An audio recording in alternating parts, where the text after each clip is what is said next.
Join us as we search Alaska and beyond for mysterious creatures, featuring Beans Baxter and Rob Roy Menzies.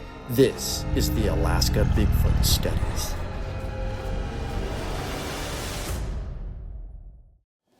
Greetings, everyone. Hello from the Alaska Bigfoot Studies. We are just 3 days away from Christmas, and I really appreciate you all. I never thought that I would do a full year and a half of Bigfoot videos every Sunday. It's been a wonderful journey. I've met a lot of really cool people, and I am really digging the expeditions when we make it out there. So please check out AlasquatchPodcast.com. I got one of Bean's shirts right here. I'm going to order some more stickers from him too. Also check out Rob Roy's Facebook page where you can order prints. I have one of his prints that I bought and I'm planning on getting some more. But it's wonderful to support these other people out there doing work in the field. Also, the Freaky Deaky podcast are Alaska based. They make hot sauce, which is wonderful. I need to get another bottle of that. And also the Cryptid Wilderness Research podcast. I'm planning on hanging out with Daniel some more and doing some more expeditions in the South Central Alaska region. So that being said, I know I have a crazy title and Chuck is probably just shaking his head thinking Chuke has lost his mind. But just hear me out. There is a method to my madness when I say Bigfoot believes in Christmas, sort of, and here's why.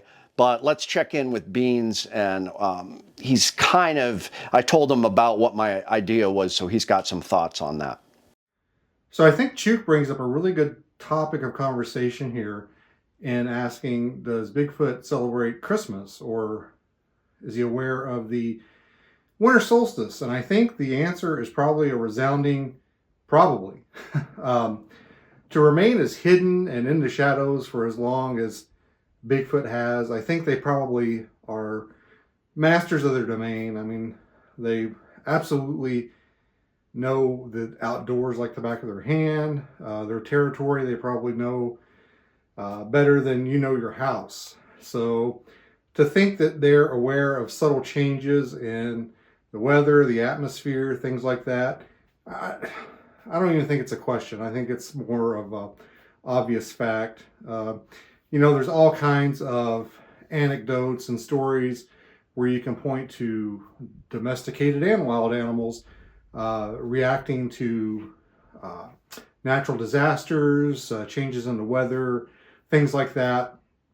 So I think Bigfoot is very aware of the winter solstice. I think they can tell when the days start to get longer. You know, I think they probably go into not a hibernation, but kind of a low power mode for winter. I think they take it easy, and they probably have some places they fall back to with resources where they just kind of sit around and wait out the winter. And I think once the days start getting a little bit longer, I think they notice. And whether they celebrate it or not, that's up to question.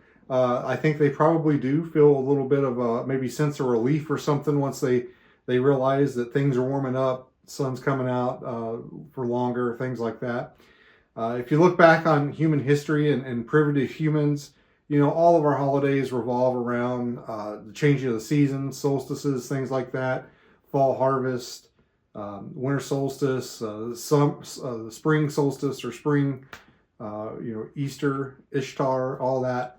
So I think that, I don't think that Bigfoot necessarily has the religion or maybe a theological approach to things, but I think that they definitely have their finger on the pulse of nature, and they definitely notice things like that. And I'm sure that when the weather is turning for the better, I'm sure they probably do have a little not necessarily celebration, but a sense of relief, and maybe food's going to be more plentiful, or it's time to go to where the fish are or something like that.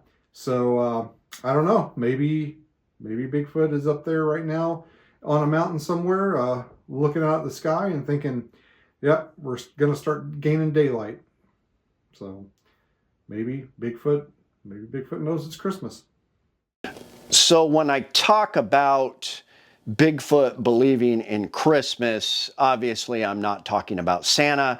I'm talking about Bigfoot understanding winter solstice, summer solstice, certain things with astronomy and the natural world, and also having a religious belief. Now, what is very interesting about this is sometimes when I think of Bigfoot, I think of our early ancestors to the Homo sapien. We're talking Cro-Magnon, Neanderthal, and the Australopithecus, or however you pronounce that.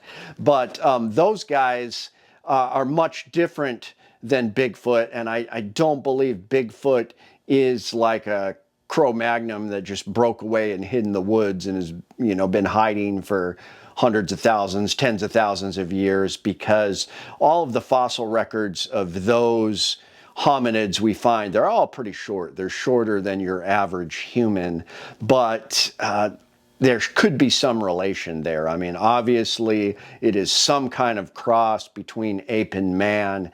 One thing I tend to notice in many of the Bigfoot reports and encounters, it's always very human-like, intelligent eyes, a human-like nose, and not the inset, like full-on gorilla nose with two slits. Rob Roy talks about that because he does a lot of work in his interviewing people and then doing his artwork based on those reports. And it's always human nose with a hood, a bridge, more ape-like sometimes, but definitely a more human-like nose. That makes me tend to think that these creatures are more closer to the intelligent human side.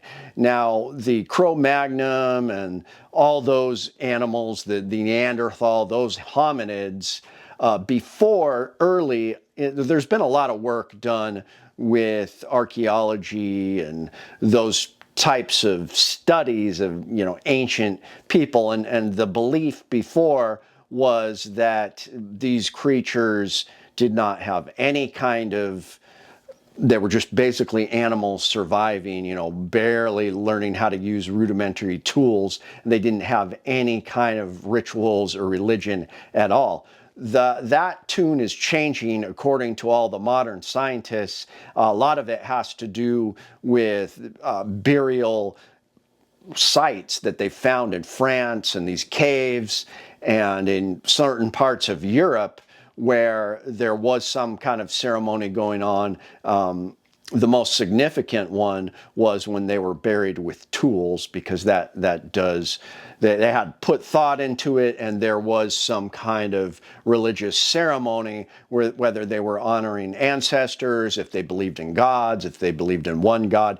We totally don't know that, but some of the cave paintings do make us believe that they had some sense of the unknown. I believe that they do have an understanding of this universe and had a high amount of spirituality in their lives. Now, the other part of this is when we talk about ancient human cultures, we didn't have TV 2,000 years ago, so people studied the sky. They studied celestial events, and they got very in tune with these events to the point where we can't even reproduce some of the stuff they did with these different pyramids all around the world, all lined up with certain astronomical, certain heavenly bodies, constellations, all that kind of thing. They had a keen awareness of astronomy,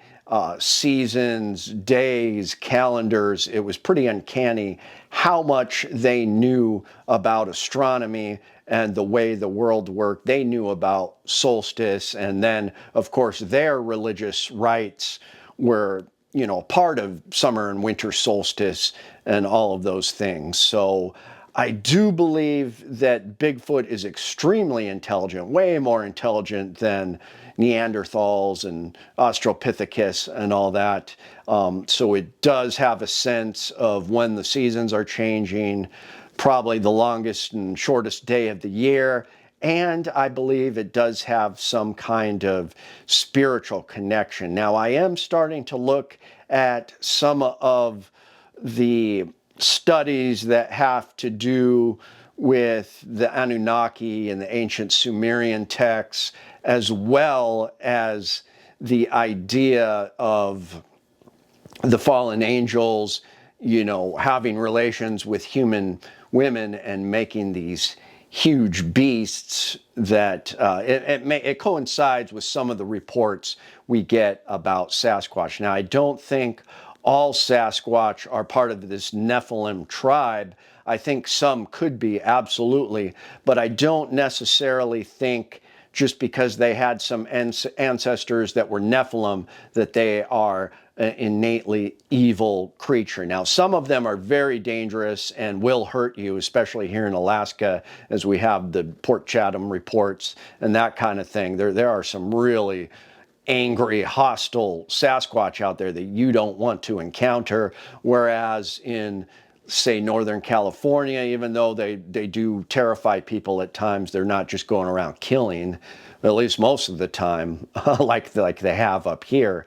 So I don't believe Sasquatch is innately evil. I do believe that the shapeshifters and the dogman and that whole side of cryptids those are pure evil. So I do have like the silver bullets, and I am getting some blessed crucifix and holy water and that kind of thing for my expeditions. One of my buddies encouraged me to do that, and he doesn't think I should be out there without that. So shout out to Patrick. So I am going to put that in my arsenal of weapons. So there's a lot going on here. There's a lot of different angles to look at. It boils down to the metaphysical and the interdimensional aspect of Bigfoot, with orbs appearing and then suddenly Bigfoot's there or Bigfoot vanishing.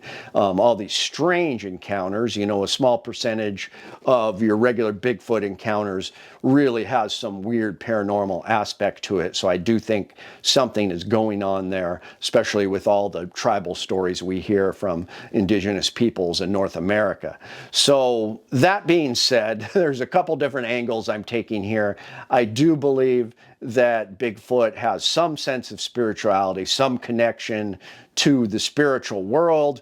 Whether it is good or bad, I'm not sure yet. I don't think all of them are bad. Some certainly could be. And like I said, the dogman are totally evil. So let me know what you guys think. I don't think Bigfoot is celebrating Christmas in 3 days, but you never know. He may be. So thanks for tuning in, guys. I'll see you next Sunday.